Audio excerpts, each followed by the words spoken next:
Malaysian Prime Minister Najib Razak has appealed to families of the people on board the missing Malaysian Airlines plane to be patient with the search mission.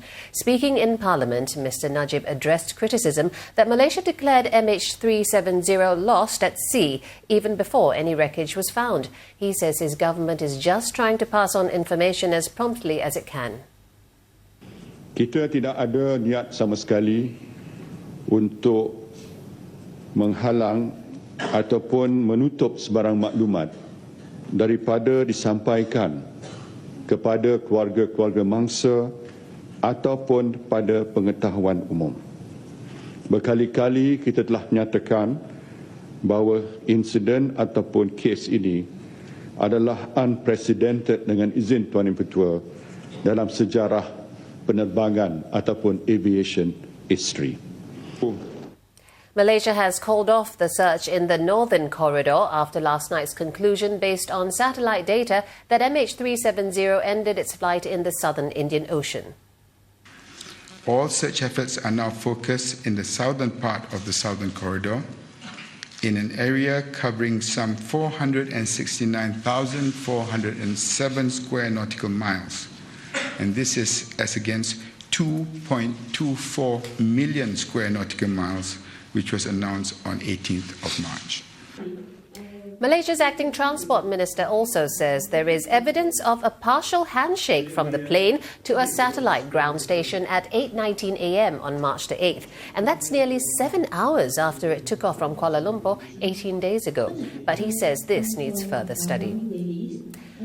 Flight MH370's last position in the remote waters of Australia was based on groundbreaking satellite data analysis by British firm Inmarsat. Even after communication systems on the plane shut down, it continued to send a ping every hour to an Inmarsat satellite. The pings do not include GPS data, time or distance information. So, Inmarsat analysed the 7 pings sent between its satellite and the plane using a technique based on the Doppler effect. In very simple terms, we have used the difference in speed at which the signal has come from the aircraft to the fixed point, the satellite in space. It's called Doppler effect. And if you can imagine a train whistle getting louder as it comes towards you and getting more faint as it goes away from you, we're looking at those signals and deciding where the aircraft was on a particular route and a path. By winnowing that down and getting close to that, what we discovered is that the southern route is the best fit for the two plans. Well, the search for MH370 was suspended today due to bad weather. There are 20, 30 metre waves. It is very, very dangerous, even for big Panamax class ships. Gale force winds and driving rain southwest of Perth grounded aircrew today, but better weather is expected tomorrow, and that's when Chinese ships are expected to arrive at the last known position of MH370. We're not searching for a needle in a haystack. We're still trying to define where the haystack is. So that's just to put it in context. Australian Prime Minister Tony Abbott says the search and rescue operation has moved to a search and recovery phase. And now that Malaysian Airlines has offered to take relatives to the recovery area, Mr. Abbott says visa fees will be waived for those who choose to make the trip. I understand that the loved ones of those on that plane may well wish to come to Australia in coming days and weeks. They will find a welcoming country that is more than willing to embrace them in this very difficult time. At a media briefing, the Malaysian police chief did not elaborate on investigations, saying it could jeopardize their probe. Now remember, there is talk that the MH370 disappearance could be a criminal case, but there are calls for the government to set up its own probe. Channel News Asia's Melissa Goh has more. The minister said during Parliament session that they were called to set up a Royal Commission of Inquiry as well as Parliament Select Committee and so on, but it's not a decision that he can make. And meanwhile, the Ministry of Transport that he leads, as well as the Royal Malaysian Air Force, they're looking into setting up an internal inquiries to look into this whole investigation. But a lot of people are saying that Malaysia Airlines is essentially owned by the government. 70% of the shares of the company owned by Khazanah, which is the state investment arm. So indeed, People are questioning how thorough this investigation can be.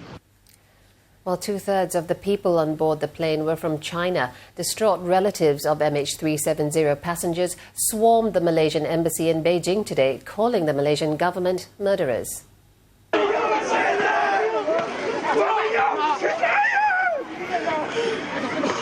Anger and grief spilling over on the streets of Beijing. Chinese families of those on board MH370 are demanding to see evidence before they can accept the verdict that their loved ones will not be coming back. Nearly 300 family members marched from the Lido Hotel to the Malaysia Embassy in Beijing. Throughout the 45-minute march, roads were cordoned off with police blocking traffic to allow protesters through. Scores of police and security personnel were deployed to stand guard at the embassy. Although a largely peaceful protest, scuffles broke out when police tried to block relatives from reaching out to media kept outside the police cordon.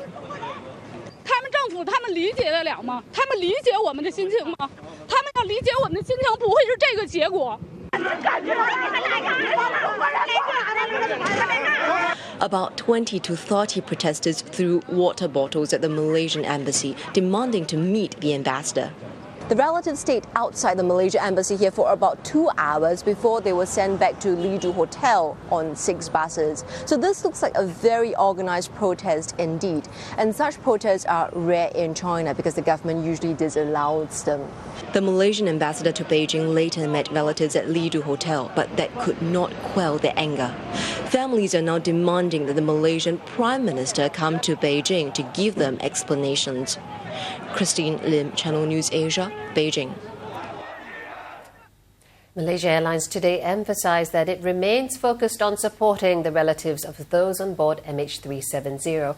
It has provided initial financial assistance of $5,000 for each family member. My heart breaks to think of the unimaginable pain suffered by all the families.